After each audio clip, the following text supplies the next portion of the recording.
दो प्रकार की शांति, शांति और आत्मज्ञान का संबंध, फिर श्रद्धा, संयम और साधना, और इनका आत्मज्ञान से संबंध। द्वैत शांति हमारी साधारण शांति होती है, वो शांति होती ही नहीं।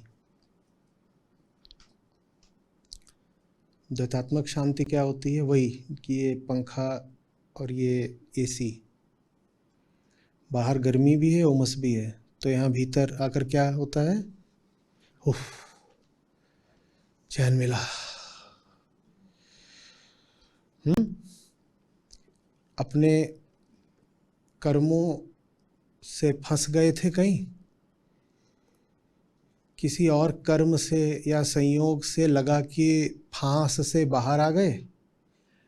केंद्र वही का वही है, कर्म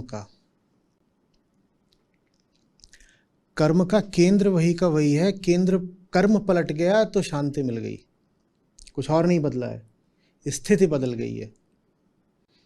स्थिति बदल गई है या तो कर्तृत्व से या मात्र संयोग से, किसी भी वजह से स्थिति बदल गई है। ये भी हो सकता है कि पंखा चल गया, और ये भी हो सकता है कि बाहर ही खड़े थे, हवा चल गई। लेकिन उससे कोई मौलिक परिवर्तन तो हुआ नहीं है ना। अभी गर्मी लग रही थी, अब राहत मिल गई। ये है द्वैत शांति, सस्ती शांति। सस्ती क्यों? क्योंकि इसमें केंद्र का परिवर्तन नहीं करना पड़ता। तो ये साधारण शांति है, ये शांति है ही नहीं। पर समाज की आदत रही है उच्चतम शब्दों को भी लपेट लेने की। उच्चतम में भी बहुत साधारण किस्म के, औसत किस्म के अर्थ भर देने की। तो शांति को जब ये बना दिया गया कि उफ, बड़ा तनाव हो रहा था, आज दुकान पर घाटा तो नहीं हो जाएगा, और बढ़िया ग्राहक मिल गया शाम को, आज घाटा टल गया। क्या मिली?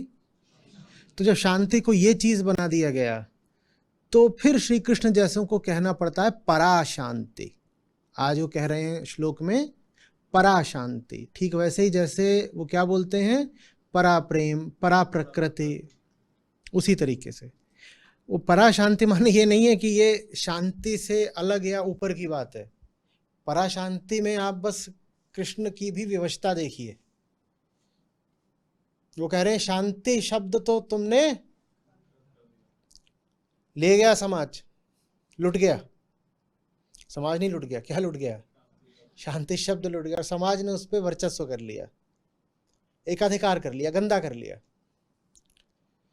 तो फिर वास्तविक शांति के लिए नया शब्द गढ़ना पड़ता है। नया शब्द क्या है? पराशांति। पराशांति माने केंद्र ही बदल गया, तब पराशांति।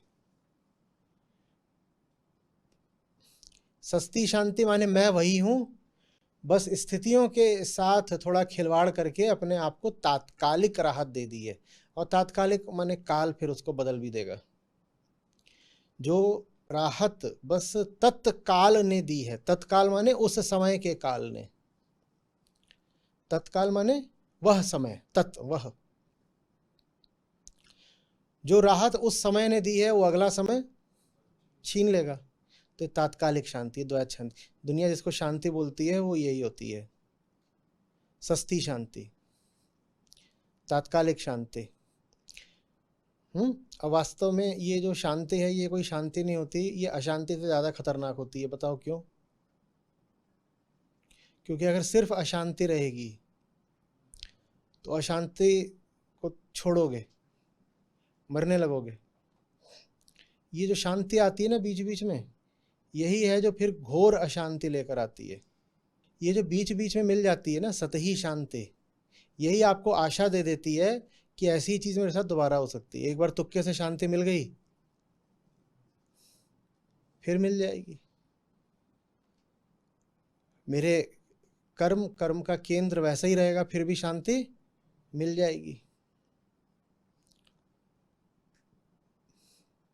एक घटिया खिलाड़ी के साथ ये बुरी से बुरी बात ये हो सकती है कि वो तुक्के से जीत जाए एक मैच भी। उसका सौभाग्य होगा अगर वो सारे मैच हारे। उसको मजबूर होकर के अपनी टेक्निक, खेल, स्टेमिना ये सब बेहतर करने पड़ेंगे। पर अगर बीच बीच में वो 5 में 1 मैच भी अगर जीत रहा है तो क्या होगा? वो 5 में 1 मैच भी जीत रहा है तो क्या होगा? वो कहेगा 1 जीत गया ना, ऐसे ही रह के और भी जीत सकता हूं। आपकी समस्या ये है कि आप बीच बीच में सुख, शांति, सफलता पा जाते हो। ये आपकी सबसे बड़ी समस्या है। इससे बड़ी आपकी नहीं समस्या है।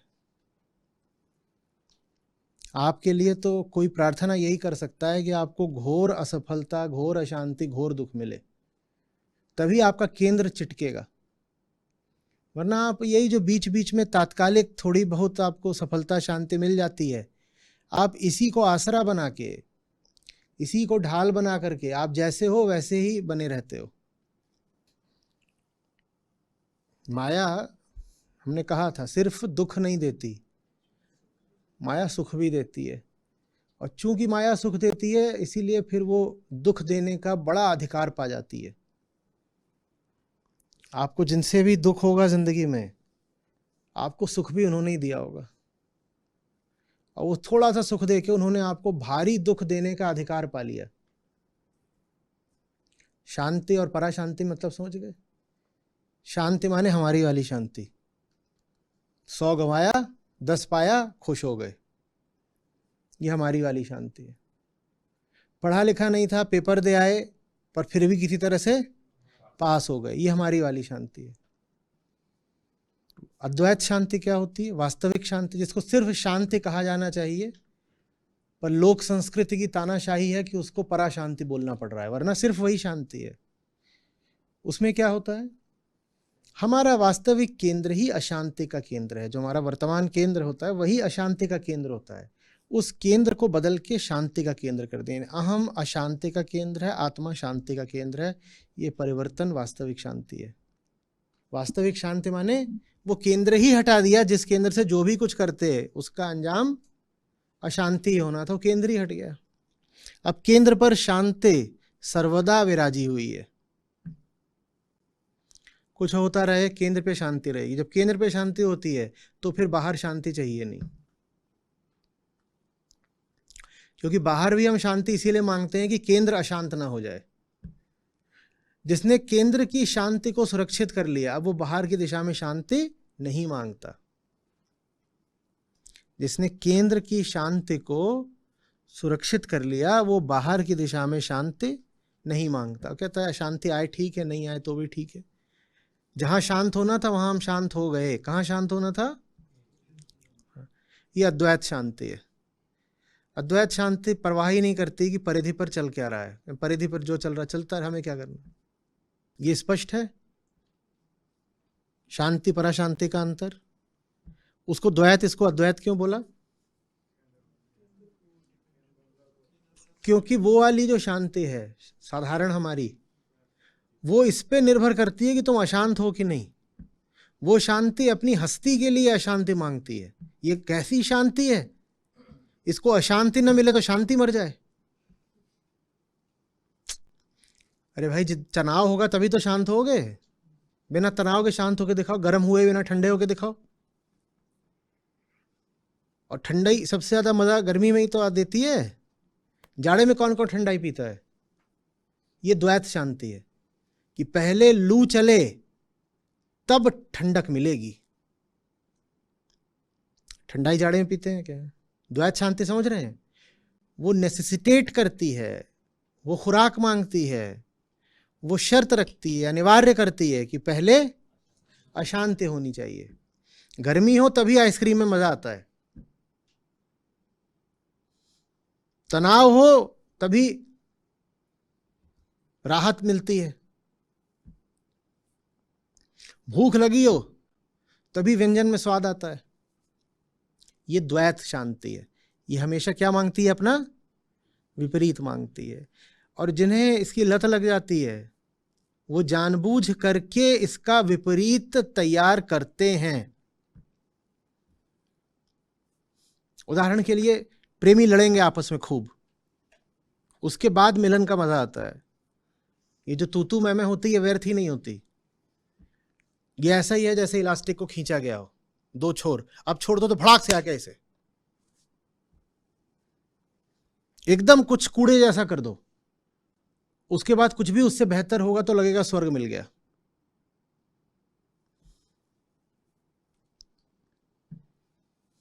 दो साल फेल हो जाओ, तीसरे साल 40% से भी पास हो गए तो शहनाई बजेगी। ये द्वैत शांति है। ये अपने होने के लिए अशांति मांगती है। और अद्वैत शांति कैसी होती है? हम शांत हैं, बाहर सब बढ़िया तो अच्छा, और बढ़िया नहीं है तो भी कोई दिक्कत नहीं। हम शांत हैं, बाहर से हम शांत दिख रहे हो तो भी अच्छा, और बाहर से हम अशांत न दिख रहे हो तो भी अच्छा। भीतर कुछ है हमारे जिसपे किसी बाहरी चीज का असर नहीं पड़ता।